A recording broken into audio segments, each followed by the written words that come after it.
Hey everybody, welcome to Catch Now.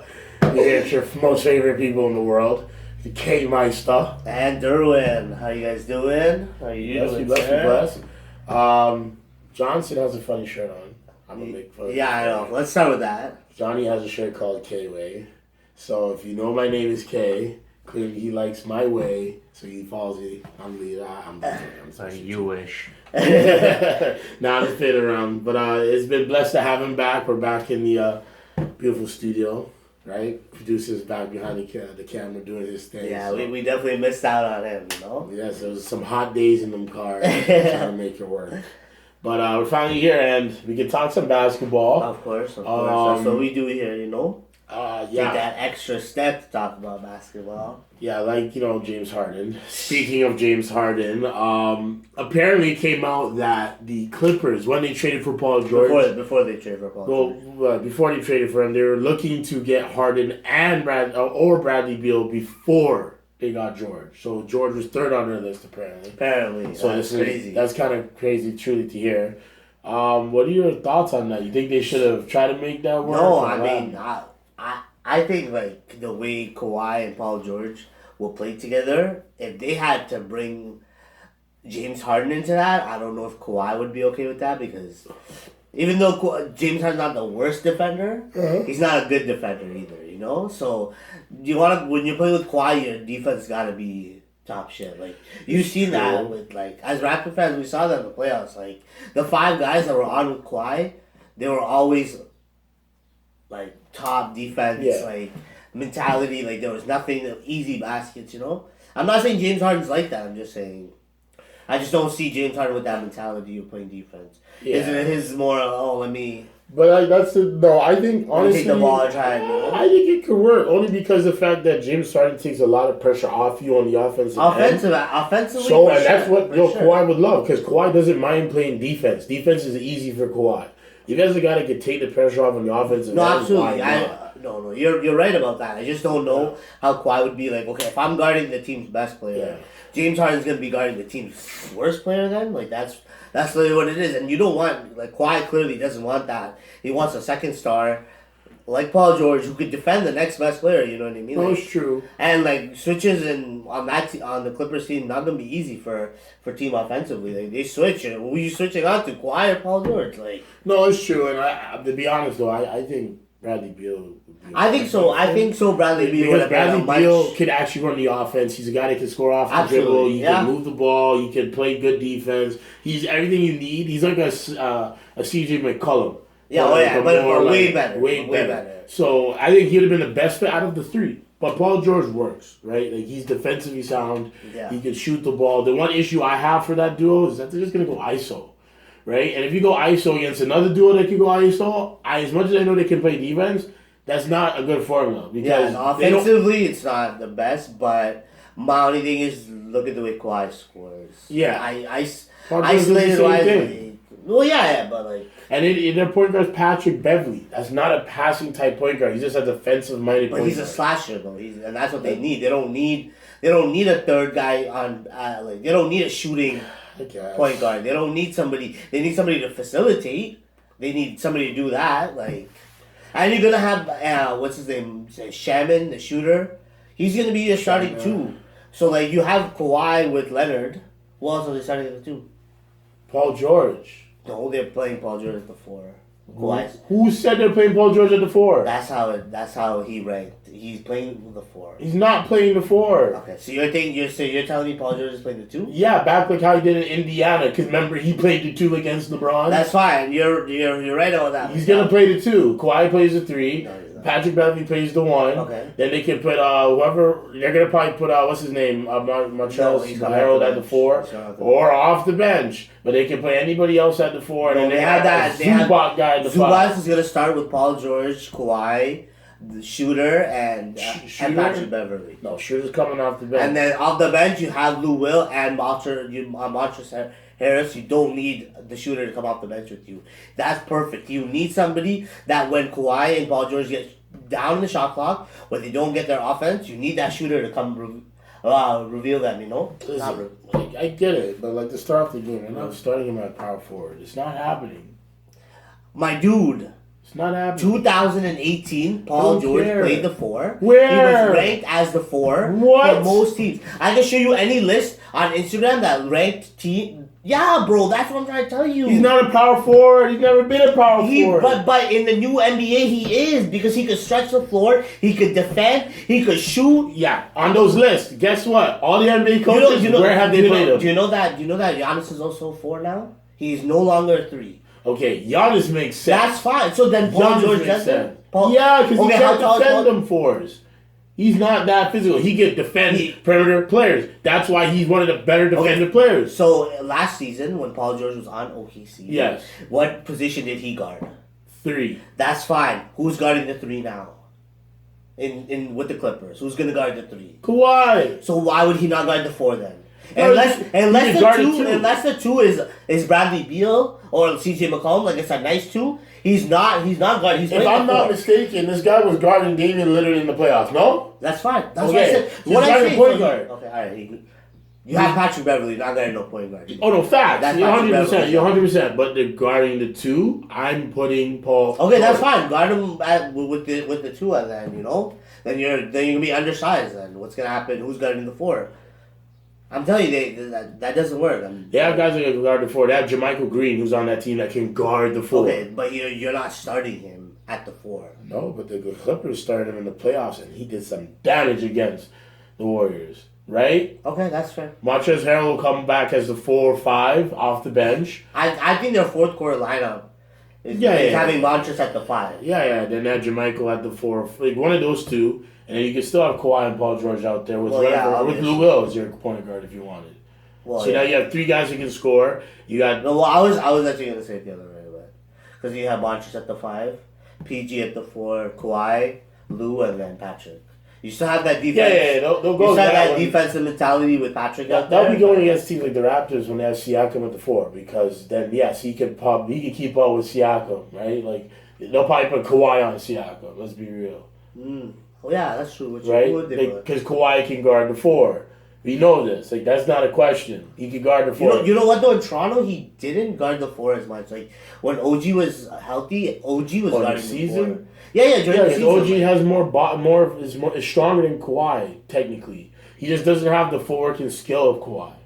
He's stronger. Look at the 2 of them.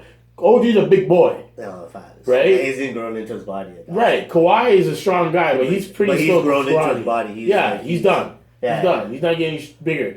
OG is getting bigger, so they don't mind. And OG, it was guarding guys like LeBron last year. So, like, for him, it's like a walk in the park. Right? And then you got Kawhi that can guard the 3s. But in the finals, obviously, or in the playoffs, okay, so he had him on the 4. Well, we talked about the Clippers, but what team would you take for duos at least? To go against to beat them, yeah. Where you were like, okay, you know what? I think realistically they got a chance. I'm gonna go Westbrook and Harden.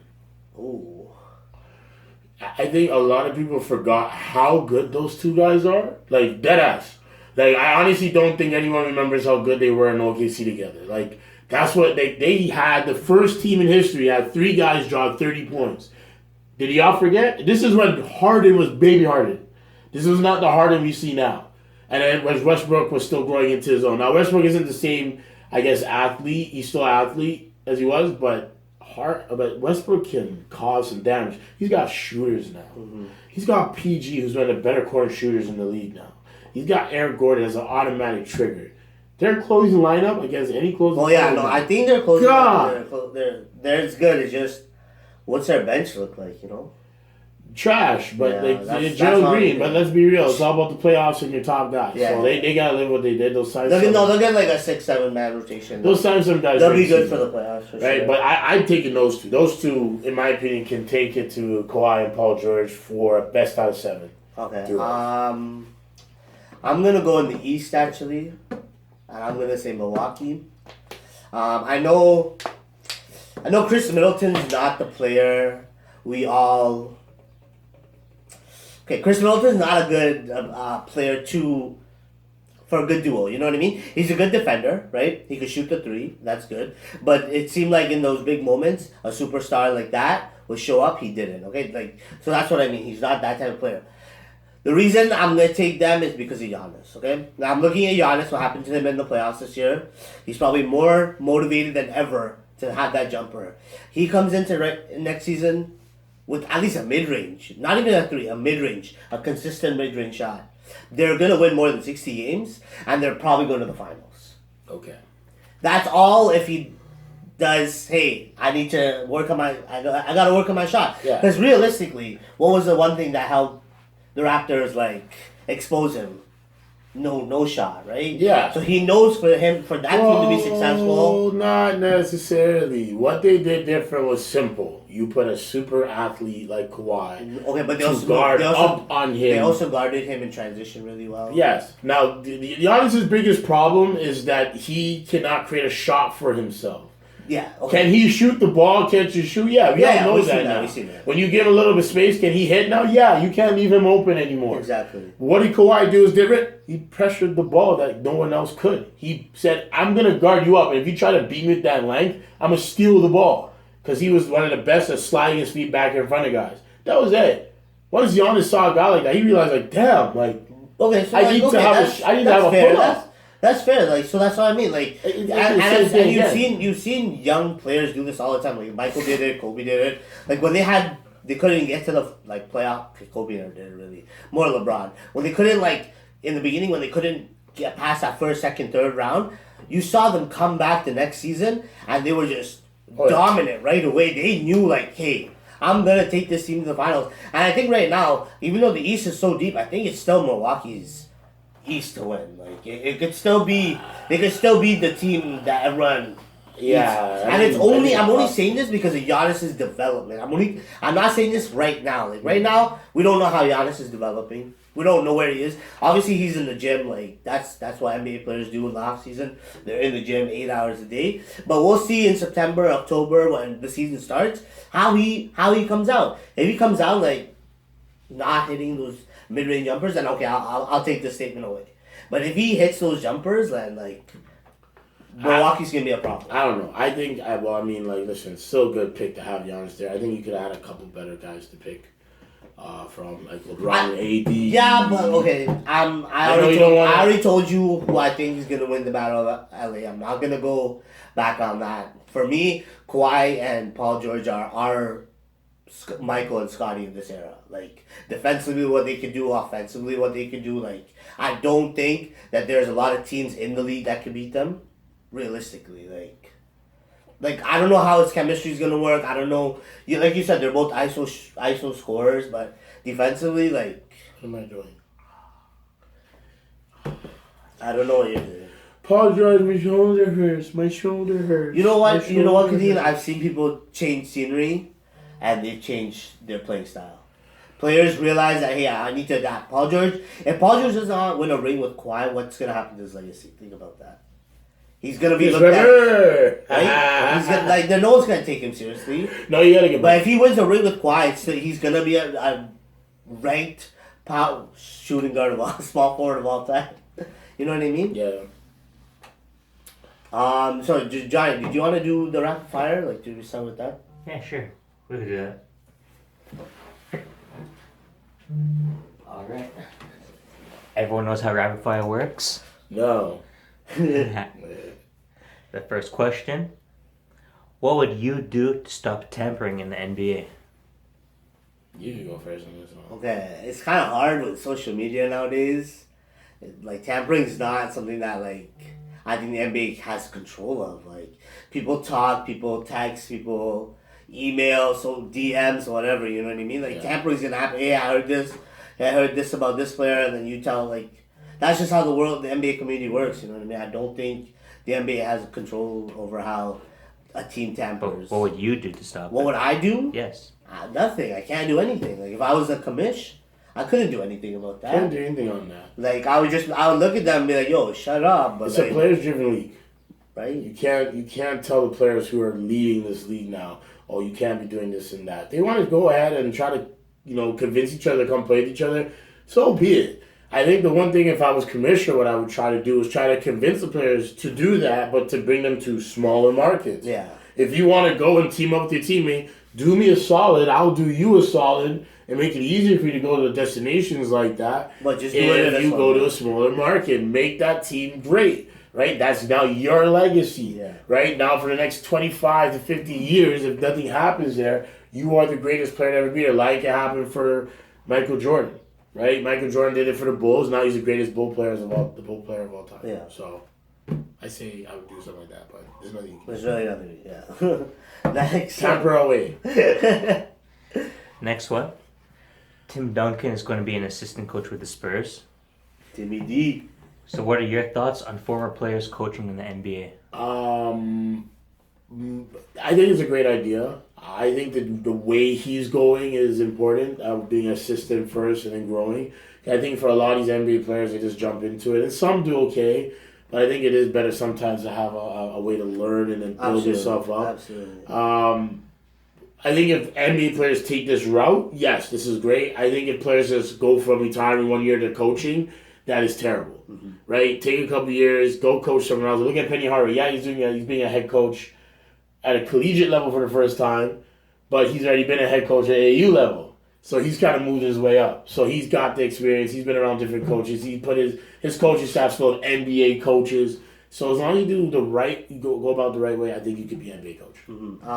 I think players with IQ on the court translates to a good coach off the court. Tim Duncan was one of our.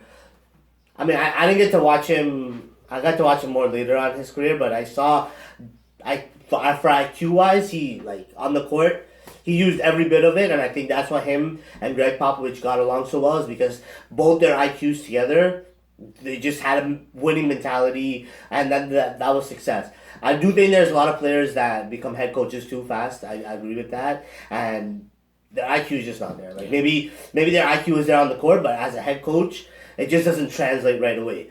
What Tim Duncan did was perfect. Go be an assistant, be one of those 4th, 5th guy down the bench, learn your role, learn the game from sitting on the bench, and I think eventually we'll see him as a head coach, I think. All right.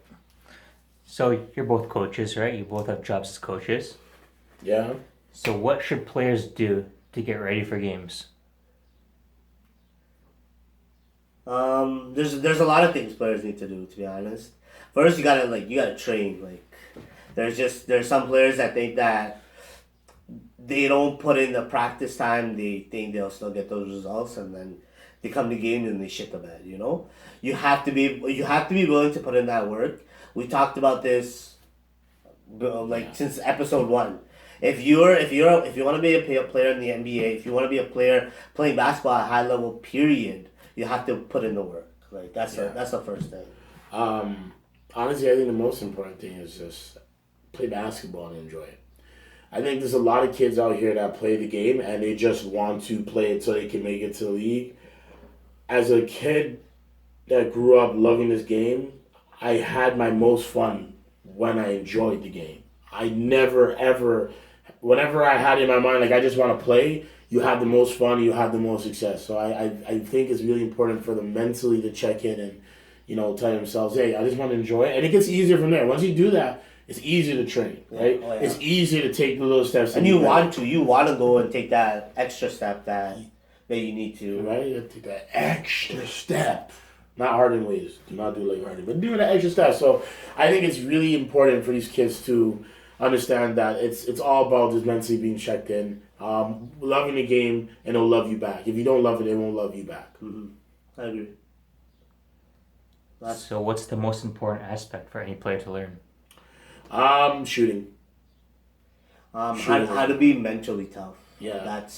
That's one thing that we've talked about several times with our players, is that if you don't have that mentality, if you don't want it, you're not gonna get it. That's it. Just basketball is that kind of sport. If you don't have that mentality that, hey, I need to want this and I need to work for this, you're not gonna have the success, like you said. Yeah. If you don't love the game's not going to love you back. Exactly. And I think in terms of skills part and all that, I think shooting and just being a good teammate, I think those are the two biggest things. Because shooting, if you get that down from young, everything else you work on in your game then becomes easier, right? If you become a better ball handler with a jump shot, okay, now you're a threat. If you become a better playmaker and shooter with handles, you're unguardable. So I think it's really important that shooting and being a good teammate, because when you're a good teammate, and as we know in 2K, and you play, if you're a bad teammate, you're not going to get the ball no more than that, and like the coach will take you out.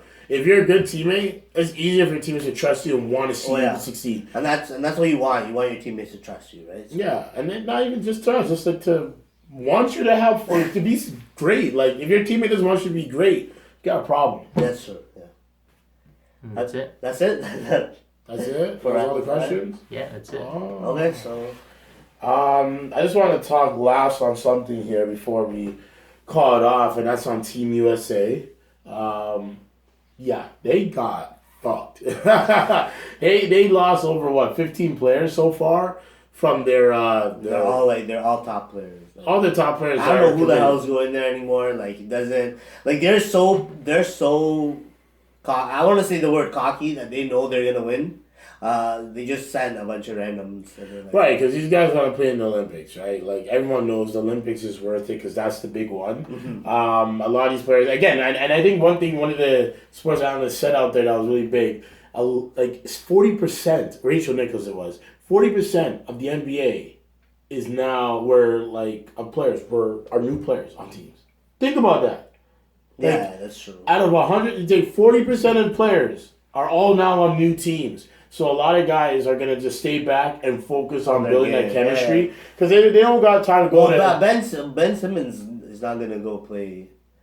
He's not even playing for Australia. That's what I mean. So like he's working on that jumper. We all know that. I think the one thing everyone's watching is like, yo, for Canada, are those guys going? Well, I think every like you've seen the list. Everyone's going. Like everyone was invited. They're invited. They get invited. There's only one player that wasn't. Who? Andrew Wiggins. They didn't even have him on the list for an invite. So I don't know. I think he said that he didn't want to play, but now it's been like a couple years where he's not played. Yeah, so they probably just stopped putting him on. So yeah, so I think that which makes sense. Which is funny because if he had asked us like 5 years ago before his draft class, I thought he was gonna be the top Canadian ever. Yeah, but it's clearly been. But he's just. I think he'll be there if they make because I think they have to do well. Well, I don't know what the seeding has to be. They don't have to win to qualify. No, they don't. But I think they got to do a certain seeding. But like their chances of qualifying is like the highest it's ever been. Yeah. In Team Canada's history. If they get to where they need to and they qualify, I promise you every Canadian player will go because if you win that gold medal, you solidify your legacy and you just open up the checkbooks, advertisements and all that. I don't think Canada in general is ready to take that big step. Like I think the Olympics is the big step, but I don't think they've taken that step to win it. Yeah. 10 years from now, we will definitely have a different conversation. I don't know. Sorry, 5 years from now even. Well, the next Olympics is when? Next year? 2020? 2020. Oh, yeah, it is. So then I'm talking about the 2024 Olympics, Summer Olympics. Then we'll have a different conversation. Yeah, but I think 2020 they can make the finals. I'm going to pick them to make the finals. If they get it to the Olympics, I'm picking Canada to make the finals. Well, I mean, obviously. That's a lot of big confidence. Once Canada makes the Olympics, I'm going to obviously root for them all the way. But. Yeah, but it's not biased. I just think based on the way their players have developed and what they're ready to go with, I think it's Team Canada all the way, baby. Anyways, that's it. That's it for today. You already know what you got to do. Yes, like. Subscribe, comment, yes. Whatever. Please don't be a stranger. Facts. Let us know, give us any good feedback. We will be still doing some episodes in the car, so please be on the look for that. Sorry, this just came out. Yeah. Kevin Love is not gonna be going to Team USA either. Kyle Lowry still is in the works, but Kevin Love is also another player out. So USA is just losing a bunch of players. But he doesn't have anything to prepare for. That guy's preparing for last place. So yeah, I think it's Popovich. I think they just don't like him. Sorry, bud. Chill. I don't think it's that the reason. Hey, they love Coach K, so they do. Anyways, we'll see you guys soon. Yeah, absolutely. Take care, guys. Have a great one. Go Canada.